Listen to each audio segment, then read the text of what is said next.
Last class में हमने rainbow ओए इधर देखो। लास्ट क्लास में हमने रेनबो फॉर्मेशन कर लिया था। आज हम स्टार्ट क्या कर रहे हैं, एटमॉस्फेरिक रिफ्रैक्शन। रिफ्रैक्शन आपने पहले पढ़ चुके हैं सर। हाँ, जब भी रेयर मीडियम से डेंसर मीडियम में या डेंसर मीडियम से रेयर मीडियम में, मतलब बेसिकली दो मीडियम्स में लाइट ट्रैवल करती है, तो वहां पे बेंडिंग ऑफ लाइट का फिनोमिना होता है। या तो वो टुवर्ड्स नॉर्मल बेंड करेगी या away from normal, depending on the condition from where it is coming and from to where it is going. Sir बिल्कुल अच्छी बात है। इधर देखो, जब भी रेयरर से डेंसर में जाती है तो टुवर्ड्स नॉर्मल बेंड होती है, डेंसर टू रेयरर जाती है तो अवे फ्रॉम नॉर्मल बेंड होती है। ये तो बेसिक कंसेप्ट है, ये तो आप आते ही है सबको। यहाँ तो कोई दिक्कत परेशानी तो नहीं है सर? बिल्कुल नहीं है सर। एटमॉस्फेरिक रिफ्रैक्शन में क्या होगा, आपके एटमॉस्फेयर में कई सारे पार्टिकल्स हैं, टेम्परेचर चेंज होता रहता है, पार्टिकल का साइज चेंज होता रहता है। पार्टिकल का साइज, अब मान लो वाटर ड्रॉपलेट्स है, अगर वो एक्यूमुलेट हो जाएंगे तो साइज इंक्रीज हो जाएगा सर। कहीं कोई डिपॉजिशन हुआ, कहीं कुछ स्कैटरिंग हुई, तो आपका एटमॉस्फेयर कॉन्टिन्यूसली चेंजिंग है, डायनामिक है। आपका एटमॉस्फेयर फिक्स नहीं रहता, स्टेशनरी नहीं है। स्टेशनरी ना होने की वजह से वहां पे डेंसिटी का डिफरेंस भी होगा। डेंसिटी का डिफरेंस है तो फिर लाइट जो आएगी वो बार बार क्या होगी, रिफ्लेक्ट होगी। रिफ्लेक्ट होने की वजह से आपको कई बार कई ऑब्जेक्ट्स की, कई चीजों की पोजीशन में दिक्कत होगी कि एक्चुअली वो कहाँ पे है और आपको कहाँ दिख रहे हैं। सर समझ कुछ भी नहीं आया, क्योंकि अभी मैंने समझाया ही नहीं है, अभी मैं तुम्हें बातें कर रहा था। हाँ, ये इस प्रोजेक्टर के ऊपर बटन है, वो बंद करो। हाँ हाँ।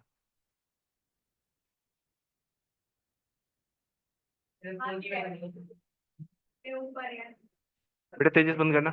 कोई नहीं। हाँ बस, ठीक है। इधर देखो। हाँ, एटमॉस्फेरिक रिफ्लेक्शन सुनो सर। आपके एटमॉस्फेयर में कई सारी लेयर्स हैं जिनमें अलग अलग पार्टिकल्स हैं। कॉन्टिन्यूसली क्या हो रहे हैं, चेंज हो रहे हैं। कॉन्टिन्यूसली चेंज हो रही है तो डेंसिटी क्या हो रही होगी, बार बार चेंज हो रही होगी। अब मान लो बाहर से किसी स्टार से लाइट आई, यहाँ पे सरफेस पे आई। सरफेस पे आने के बाद उसने देखा कि ये वाला मीडियम रेयरर था, ये वाला डेंसर था। तो यहाँ पे अगर नॉर्मल बनेगी तो वो टुवर्ड्स नॉर्मल बेंड होगा। ऐसा होगा कि नहीं होगा? ये टुवर्ड्स नॉर्मल बेंड हुआ। फिर उसने देखा कि ये डेंसर था, ये वाला रेयरर है, यहाँ नॉर्मल बनी, वो अवे फ्रॉम नॉर्मल चला जाएगा। ऐसा होगा कि नहीं होगा? तो जैसे जैसे मीडियम चेंज होगा, रिफ्लेक्शन होगी। तो जब भी कोई लाइट आती है आउटसाइड एनवायरनमेंट से, तो आपके एनवायरनमेंट में कई बार वो रिफ्लेक्ट होती है। रिफ्लेक्ट होने की वजह से अब ये मान लो ये ऐसी सीधी चली गई यहाँ पे, एक्चुअल में उसे कहाँ पे जाना चाहिए था, इस पाथ पे, लेकिन गई वो किस पे, इस पाथ पे। तो यहाँ से आपको पोजीशन चेंज होती हुई दिखेगी। एक्चुअल कुछ और थी, आपको दिख कुछ और रही है। वही क्या कहलाता है आपका एटमॉस्फेरिक रिफ्लेक्शन के फिनोमिनाज है।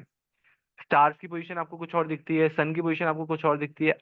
एक्चुअल की जगह आपको क्या दिखता है, अपरेंट पोजीशन दिखती है। एक्चुअल नहीं है लेकिन लग रहा है आपको वहां पे है सर। अब पढ़ो। You might have observed the apparent random wavering or flickering of objects seen through a turbulent stream of hot air rising off the fire or a radiator. ये मैंने आपको पहले भी बताया था, नाइन्थ क्लास में जब हमने डिस्कस किया था, या फिर टेंथ क्लास में भी बताया ही होगा। जब भी आप फायर के ऊपर की एयर देखते हो, वो आपको वेव लाइक मूवमेंट दिखाती है। और उस एयर के थ्रू अगर आप किसी ऑब्जेक्ट को देखोगे तो उस ऑब्जेक्ट में भी आपको डिफरेंसेस दिखेंगे, वो भी आपको मूव होता हुआ दिखेगा। होता है ऐसा कभी कभी? हाँ सर। वो किस वजह से हुआ, क्योंकि हॉट एयर की जो डेंसिटी है वो क्या है, कम है। वो लाइटर हो जाती है तो वो ऊपर की तरफ जाना चाहती है, और कोल्ड एयर की डेंसिटी क्या है, ज्यादा है, वो नीचे की तरफ आएगी। तो मूवमेंट है, डेंसिटी चेंज है। डेंसिटी चेंज है तो फिर क्या है, रिफ्रैक्शन है। जहां भी डेंसिटी चेंज हुई वहां पे रिफ्रैक्शन होगा ही होगा, बशर्ते है कि वो ऑब्जेक्ट्स ट्रांसल्यूसेंट होने चाहिए। कल को बोलो कि सर गेट था, गेट में से मैंने घिस दिया, उसकी डेंसिटी कम होगी, उसमें तो रिफ्लेक्शन हो नहीं रहा। गेस ओपेक है, ओ सॉरी, गेट ओपेक है, हाँ। The air just above the fire becomes hotter than the air further up. Fire के जो जस्ट ऊपर है वो हॉट हो जाएगी, और उसके ऊपर जो एयर है वो क्या होगी, कोल्ड होगी। सर धीरे धीरे, यहाँ पे आग लगी हुई थी, इसके ऊपर वाली एयर तो गर्म हो गई, लेकिन इसके ऊपर वाली एयर तो अभी भी ठंडी है ना, वो कहाँ आएगी, नीचे आएगी, ये ऊपर जाएगी। फिर ये गर्म होगी, फिर ये ऊपर जाएगी, फिर और नीचे आएंगी। इस तरीके से वो साइकिल चलता रहता है जब तक आग लगी हुई है। The hotter air is lighter, less denser than the cooler air above it, and has a refractive index slightly less than that of cooler air. Since the physical condition of the refracting medium air is not stationary, the apparent position of the object seen through hot air fluctuates. अब वो stationery तो है नहीं, जो आपकी hot air की movement है वो स्टेशनरी तो है नहीं। कभी कोल्ड नीचे आ रही है, कभी हॉट ऊपर जा रही है, तो वो कॉन्टिन्यूसली चेंज हो रही है, फ्लिकर हो रही है बार बार, जिसकी वजह से आपको कॉन्टिन्यूसली पोजीशन में चेंज होता हुआ दिखता है। कभी ऊपर दिखेगा, कभी नीचे दिखेगा, कभी साइड में, कभी सिर्फ मूव होता हुआ दिखता रहता है वो, स्टेगनेंट नहीं होता, स्टेशनरी नहीं होता। दिस वेवरिंग इज दस an effect of atmospheric reflection. ये किसका इफेक्ट है? एटमॉस्फेरिक रिफ्लेक्शन का इफेक्ट है on a small scale in are local environment. The twinkling of star is a similar phenomena on a much larger scale. आपने जो आग के ऊपर का चेंज देखा वो स्मॉल स्केल था, आपके लोकल एनवायरनमेंट था, लेकिन उसी तरीके का सिमिलर चेंज लार्ज स्केल पे क्या है? स्टार्स का ट्विंकलिंग ट्विंकलिंग इफेक्ट। सर, अब उसके बारे में पढ़ते हैं। एक बार जल्दी से ये वाला पैराग्राफ रीड कर लो, फिर आगे स्टार्ट करते हैं हम। सर, हमने इंट्रोडक्शन पढ़ लिया, अब हम आते हैं ट्विंकलिंग ऑफ स्टार्स पे। सर, ट्विंकलिंग ऑफ स्टार्स में होगा क्या, ये देखो। ये क्या है? स्टार की एक्चुअल पोजीशन है। एक्चुअल में स्टार आपको ऐसा दिखना चाहिए था, लेकिन एटमॉस्फेरिक रिफ्लेक्शन की वजह से वो आपको दिख कहाँ रहा है? यहाँ पे दिख रहा है। ये क्या है? उसकी एपरेंट पोजीशन है। ठीक है। और ये अपनी पोजीशन से हल्का सा क्या दिख रहा है? ऊपर दिख रहा है। ऐसा ही है। हाँ सर। अब पढ़ना English. The twinkling of star is due to atmospheric reflection of starlight. ये तो हमने ऊपर ही पढ़ लिया था कि एटमॉस्फेरिक रिफ्लेक्शन की वजह से एक फिनोमेना होता है, क्या? Twinkling of star. The starlight on entering the Earth's atmosphere undergoes refraction continuously before it reaches the Earth. आपके अर्थ के एटमॉस्फेयर में जैसे ही स्टारलाइट आती है वो कॉन्टिन्यूस रिफ्लेक्शन से गुजरती है। The atmospheric refraction occurs in medium of gradually changing refractive index. Atmospheric reflection कब होता है? जब भी आपके मीडियम में ग्रेजुअली चेंज हो, क्या? Refractive index. जैसे ही आपने आग आग का एग्जांपल लिया था, फायर के ऊपर की एयर हॉट हो रही थी, उसकी डेंसिटी क्या हो रही थी? कम हो रही थी। उसके ऊपर की एयर क्या थी? कोल्ड थी, उसकी डेंसिटी क्या थी? ज्यादा थी। ग्रेजुअली चेंज हो रहा था। हॉटर में डेंसिटी कम हो गई, कोल्डर में ज्यादा थी। अब जब भी ऐसा हो, ग्रेजुअली चेंज हो, उस केस में क्या हो गया? एटमॉस्फेरिक रिफ्रैक्शन होगा। सर, ग्रेजुअली चेंज का मतलब, एक मीडियम था, एयर थी। एयर का नॉर्मल आपको डेंसिटी पता है। अब उसमें आपने कुछ ऐसा ट्रिगर पॉइंट लगाया कि उसकी डेंसिटी क्या हो रही है? चेंज हो रही है। लेकिन सारी एयर की नहीं हो रही, कुछ एक पर्टिकुलर जगह की हो रही है, तो वो ग्रेजुअल चेंज है।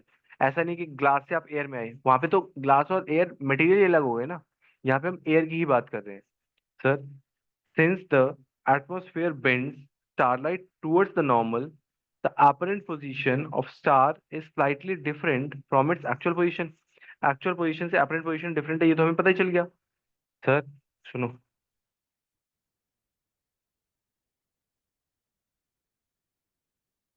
आपके एटमॉस्फेयर में जो लाइट आती है वो टूवर्ड्स नॉर्मल ही क्यों बेंड होती है? क्या आपका एटमॉस्फेयर ज्यादा डेंसर है? जहां से लाइट आ रही है वहां से? सब पॉल्यूशन की वजह से डेंसर है। जहां से आ रही है वहां तो पार्टिकल ही नहीं है। कहाँ से आ रही है? आपका अर्थ एटमॉस्फेयर के साथ, उसके बाद क्या है? स्पेस। स्पेस से लाइट ट्रेवल करके आ रही है। स्पेस में क्या होता है? वैक्यूम। तो वैक्यूम क्या है? रेयरर है। आपका एटमॉस्फेयर क्या है? डेंसर है। इसकी वजह से वो टुवर्ड्स नॉर्मल बेंड हुई है। ठीक है। माना कि आप दिल्ली में रहते हो, लेकिन हर चीज के लिए पोल्यूशन को दोष देना गलत बात है। हाँ। The the star appears slightly higher than its actual position when viewed near the horizon. जो आपका होराइजन था उससे थोड़ा ऊपर था स्टार की position. Further this apparent position of the star is not stationary। वो भी स्टेशनरी नहीं है, वो भी चेंज होता है। कभी थोड़ा ऊपर दिखेगा, कभी थोड़ा नीचे दिखेगा, but keeps on changing slightly since the physical condition of the earth's atmosphere are not stationary। क्योंकि अर्थ की कंडीशन स्टेशनरी नहीं है। हो सकता है जो एयर की लेयर अभी रेयर है, हो सकता है कुछ टाइम बाद वो डेंसर हो जाए, ऊपर वाली लेयर हो जाए, तो वहां पे रिफ्लेक्शन होगा। तो कॉन्टिन्यूसली चेंज हो रहा है, वो डायनामिक है। as was the case in the previous paragraph, since the stars are very distant, they approximate point-sized source of light। Stars जो है वो बहुत दूर है। बहुत दूर होने की वजह से वो किसकी तरह बिहेव करते हैं? पॉइंट साइज ऑब्जेक्ट की तरह बिहेव करते हैं। अगर उस पॉइंट साइज ऑब्जेक्ट में जरा सा भी चेंज होगा लाइट का, तो वो हमें पोजीशन चेंज करता हुआ दिखाई देगा। इसी के काउंटर में एक क्वेश्चन पूछता है क्या, कि जो प्लैनेट्स हैं वो ट्विंकल करते हुए नहीं दिखते। क्यों? ये प्लैनेट्स कंपैरेटिवली, स्टार का साइज बड़ा होता है, प्लैनेट्स का साइज बड़ा होता है? स्टार्स का साइज बड़ा होता है। स्टार्स का साइज बड़ा होता है, लेकिन वो आपसे बहुत ज्यादा दूर है, जिसकी वजह से आपको वो पॉइंट साइज दिखते हैं। सर एग्जांपल दो। आप जब स्टेज पे खड़े होते हो और आपको अपनी रो के सबसे लास्ट बच्चे को देखना होता है, तो वो आपको छोटा दिखता है, आपको सामने खड़ा हुआ बच्चा ज्यादा बड़ा दिखेगा। सर ठीक है। तो प्लैनेट्स कंपैरेटिवली क्लोज है, इसलिए वहां पे वो नंबर ऑफ पॉइंट का एक ऑब्जेक्ट दिखता है, जबकि स्टार क्या दिखता है, सिंगल पॉइंट दिखता है। तो सिंगल पॉइंट में थोड़ा सा भी डिफ्लेक्शन होगा वो आपको चेंज करता हुआ दिखेगा। नंबर ऑफ पॉइंट्स में क्या है, एक पॉइंट यहाँ से शिफ्ट होकर इधर आ गया, दूसरा पॉइंट यहाँ से शिफ्ट होकर इधर आ गया, नेट चेंज क्या हुआ, जीरो, जिसकी वजह से आपको प्लैनेट ट्विंकल करते हुए नहीं दिखते। सर उल्टा समझा रहा हूँ मैं?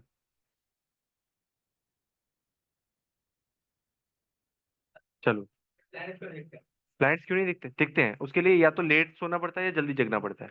आप सो जाते हो 1 बजे, कोई रात नहीं सोते, तो फिर देखा करो स्काई को, दिखेगा।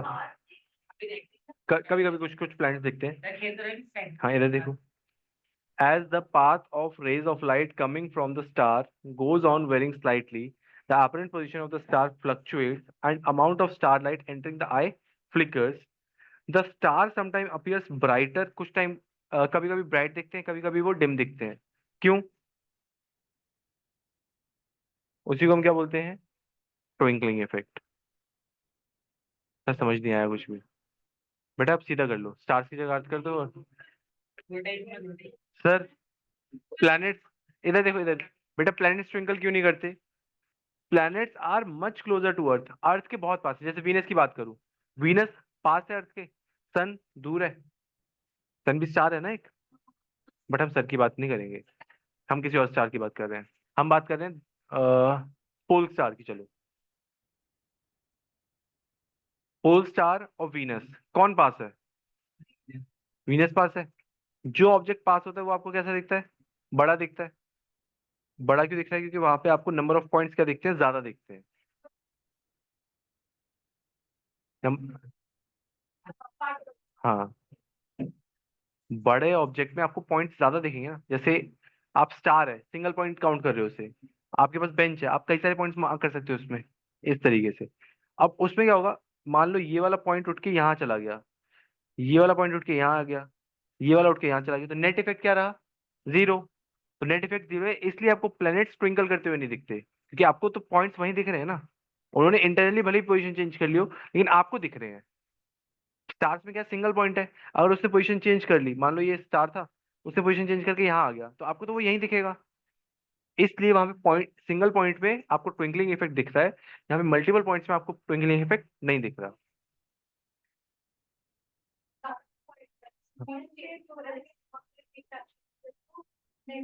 जीरो हो गया।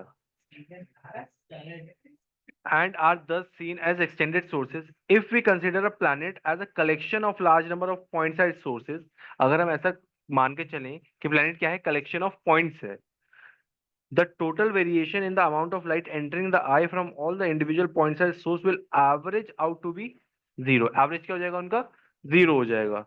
thereby nullifying the twinkling effect। इसलिए वो नलीफाई कर देते हैं किसको? ट्विंकलिंग इफेक्ट को। एक बार ये पूरा पैराग्राफ रीड करना ट्विंकलिंग ऑफ स्टार्स वाला, फिर आगे चलते हैं।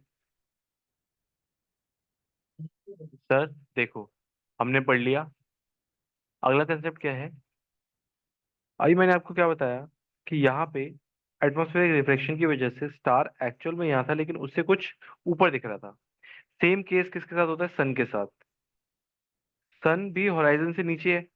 होराइजन से नीचे होने का मतलब है कि वो सन सेट हो चुका है, या फिर अभी राइज नहीं हुआ। ठीक है, होराइजन से नीचे होने का मतलब है कि सन अभी राइज नहीं हुआ या फिर सेट हो चुका है। सर सेट हो चुका है मतलब सनसेट हो चुका है। बेटा इधर देखो इधर। सर इधर आओ। सनराइज और सनसेट के केस में क्या है कि एक्चुअल में अभी आपने पढ़ा कि एक्चुअल पोजीशन ये है, अपरेंट पोजीशन होराइजन से क्या है, ऊपर है। अगर होराइजन से ऊपर है, इसका मतलब आपको क्या दिखेगा? सनराइज या फिर सनसेट अभी नहीं हुआ, यही दिखेगा ना आपको। लेकिन क्या एक्चुअल में हो चुका है? तो एक्चुअल में और अपरेंट में डिफरेंस है। एक्चुअल में और अपरेंट में क्या है? डिफरेंस है। एक्चुअल में भी सनराइज हुआ नहीं है, लेकिन आपको दिख रहा है कि सनराइज हो चुका है। एक्चुअल में सनसेट हो चुका है, लेकिन आपको दिख रहा है अभी सनसेट नहीं हुआ। इसकी वजह से क्या एक्चुअल और अपेरेंट में टाइम डिफरेंस आएगा? कितना टाइम डिफरेंस आता है? 2 मिनट का।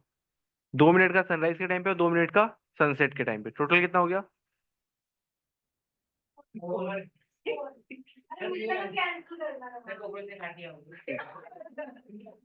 सर 4 मिनट का डिफरेंस। सर इधर इधर देखो, इधर देखो। एडवांस सनराइज और delayed sunset. The sun is visible to us about 2 minutes before the actual sunrise. Actual sunrise से 2 मिनट पहले दिखता है आपको। About 2 minutes after the actual sunset, दो एक्चुअल में सनसेट हो चुका होता है लेकिन आपको 2 मिनट तक सन दिख रहा होता है। 2 मिनट बाद आपको लगता है कि सनसेट हुआ है। Because of atmospheric reflection, by actual sunrise we mean the actual crossing of the horizon by the sun, जो आपको फिगर में दिखा रखा है। The time difference between the actual sunset and apparent sunset is about 2 minutes. Apparent flattening of the sun's disk at sunrise and sunset is also due to the same phenomena. Same phenomena की वजह से जो सन की flattening है वो भी आपको दिखती है। सर सुनो, अगला टॉपिक इंपॉर्टेंट है, क्या? Scattering of light. Scattering of light आप बचपन में पढ़ के आए हो। हाँ, नाइन्थ में पढ़ा था, चैप्टर नंबर 2, सॉल्यूशंस वाला। कोलॉइडल सॉल्यूशन स्कैटरिंग करते हैं, टिंडल इफेक्ट शो करते हैं, पढ़ा था ये सारी चीजें। वही चीज रिपीट है यहाँ पे, और कोई ज्यादा बड़ी बात नहीं है। वो देखो टिंडल इफेक्ट आपको दिख भी रहा है। आपके पास 2 मिनट है, एक बार फर्स्ट पैराग्राफ रीड करना, फिर हम आगे बात करेंगे। सर नेक्स्ट टॉपिक क्या है? Scattering of light. The interplay of light with object around us give rise to several spectacular phenomena in the nature. Blue color of the sky, color of water in deep sea, reddening of the sun at the sunrise and sunset are some of the wonderful phenomena we are familiar with. आपको पता है दिन के time पे sky blue दिखता है, सुबह शाम के टाइम पे स्काई ऑरेंजिश रेड दिखता है, सी का कलर आपको ब्लू दिखता है, कई जगह पे आपने बताया ग्रीन दिखता है। ठीक है। इन द प्रीवियस क्लास आपने पढ़ा होगा स्कैटरिंग ऑफ लाइट किस में? कॉलोइडल पार्टिकल्स में, जहाँ पे path of beam light passing through a true solution is not visible. True solution कौन सा था? होमोजीनियस सॉल्यूशन की जब हमने बात की थी, वहां पे आपको पाथ विजिबल नहीं होता, लेकिन कोलोइडल सॉल्यूशन में आपको पाथ विजिबल होता है, क्योंकि वहां पे जो पार्टिकल्स हैं उनका साइज कंपैरेटिवली क्या है? बड़ा है। हाँ। हाँ, तो उसकी वजह से वो क्या करते हैं, अलग अलग वेवलेंथ को स्कैटर कर देते हैं, जिसकी वजह से आपको उसका पाथ विजिबल हो जाता है। सर सुनो, अब हम आते हैं टिंडल इफेक्ट पे। आपने नाइन्थ क्लास की बुक में कैनोपी ऑफ ट्रीज वाला देखा होगा। कैनोपी से जब लाइट पास होती है तो आपको उसका पाथ विजिबल होता है। सेम मैंने आपको एक एग्जांपल बताया था, जब भी आप किसी भी रूम में हो वहां से जो खिड़की से या होल से लाइट आती है तो उसका आपको पाथ विजिबल होता है, उसमें आपको डस्ट पार्टिकल्स फ्लोट करते हुए दिखते हैं। वही लिखा हुआ है, देखना। The earth atmosphere is heterogeneous mixture. Earth का एटमोस्फेयर हेट्रोजीनियस मिक्सचर है, कई सारी चीजें उसमें, क्या क्या? डस्ट है, स्मोक है, वाटर ड्रॉपलेट्स हैं, और भी पार्टिकल्स हैं। Minute particles. These particles are smoke, tiny water droplets, suspended particles of the dust, and molecules of air. जब भी कोई बीम ऑफ लाइट स्ट्राइक करेगी उन सच फाइन पार्टिकल्स पे, तो क्या होगा? Path of beam will be visible, क्योंकि कोलाइट की तरह बिहेव कर रहा है, क्योंकि पार्टिकल साइज क्या है? रिलेटिवली लार्जर है। The light reaches us after being reflected diffusely by these particles. जैसे ही इन पार्टिकल से लाइट रिफ्लेक्ट होती है, अब क्या इसमें पहुंचती है? पार्टिकल्स क्या करेंगे? लाइट रिफ्लेक्ट करेंगे ना सर। रिफ्लेक्ट करेंगे, रिफ्लेक्ट करेंगे, अब वो डिपेंड करता है पार्टिकल कैसा है। जैसे स्मोक है, स्मोक में रिफ्लेक्शन होगा। डस्ट पार्टिकल है, वहां रिफ्लेक्शन होगा। तो अलग अलग पार्टिकल्स के अकॉर्डिंग अलग अलग चीजें होंगी। The phenomena of scattering of light by colloidal particles give rise to Tyndall effect. Scattering of light की वजह से आपको क्या देखने को मिलता है? टिंडल इफेक्ट देखने को मिलता है, जिसे आपने नाइन्थ क्लास में पढ़ा ही होगा। This phenomena is seen when a fine beam of sunlight enters a smoke filled room through a small hole. जो मैंने आपको स्मॉल होल का एग्जांपल दिया, वहां से जैसे ही लाइट आएगी आपको उसका पाथ विजिबल होगा। वहां पे क्या थे? डस्ट पार्टिकल्स थे, आपने क्या किया? एक कमरे में स्मोक कर दिया पूरा, फिर वहां पे लाइट पास करी तो आपको उसमें भी पाथ विजिबल होगा, किस तरीके से, किस साइड से लाइट जा रही है, आ रही है। Thus, scattering of light makes particles visible. Tyndall effect can also be observed when sunlight passes through canopy of dense forest, जो आपका एग्जांपल दे रखा था नाइन्थ क्लास की बुक में। Tiny water droplets in the mist scatter light. Mist में जो tiny water droplets हैं वो क्या करती हैं? स्कैटरिंग करती हैं। Sir, colour of the scattered light depends on the size of the part scattering particle.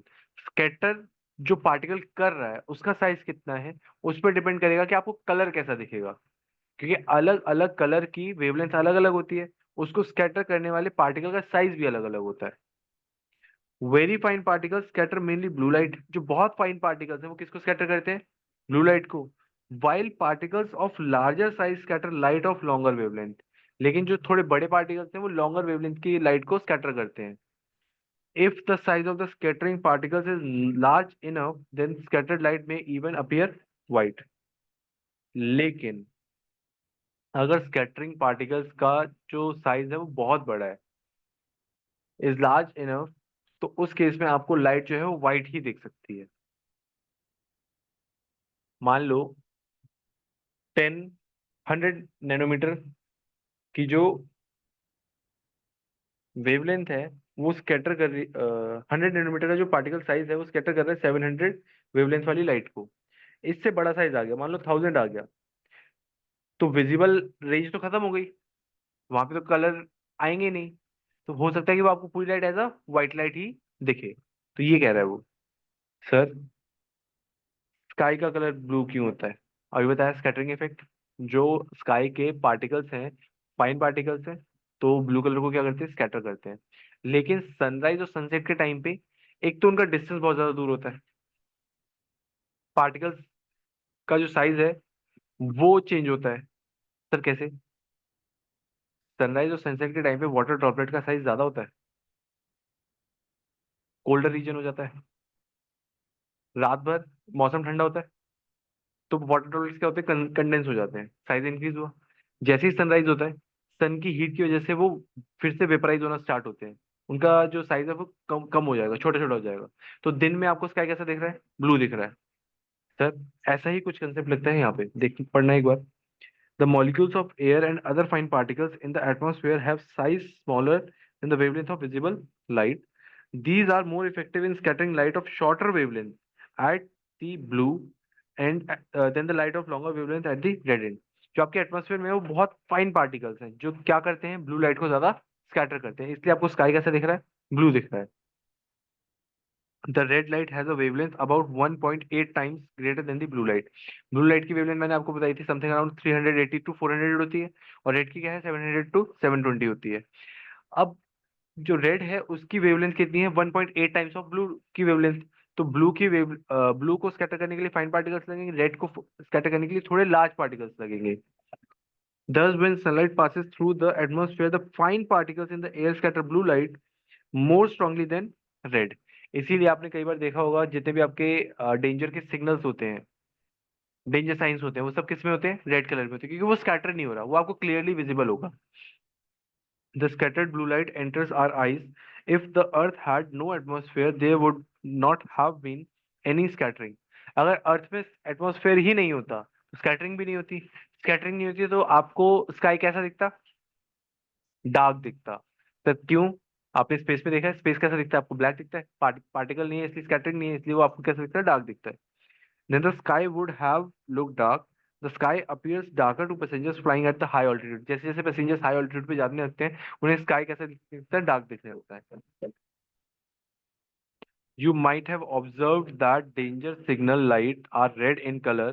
आपको पता है क्यों, क्योंकि रेड क्या है, लीस्ट स्कैटर्ड है बाय फॉग एंड स्मोक, इसीलिए उसे रेड कलर से बनाया गया है। इस आपने देखा होगा गाड़ियों में जो लाइटिंग होती है वो भी रेड प्रोमिनेंट होती है, ताकि आपको क्लियरली दिखे व्हीकल्स पीछे वाले को भी। ठीक है, तो ये था आपका चैप्टर, खत्म हो जाता है इसके साथ। हाँ वेवलेंथ था। इसके बाद एक टॉपिक हुआ करता था, एक नहीं 2 3 टॉपिक थे, वो काट दिए तो आपको पढ़ने भी नहीं है। सर ठीक है, एक बार जल्दी से चैप्टर रिवाइज कर लो फिर हम देखते हैं आगे।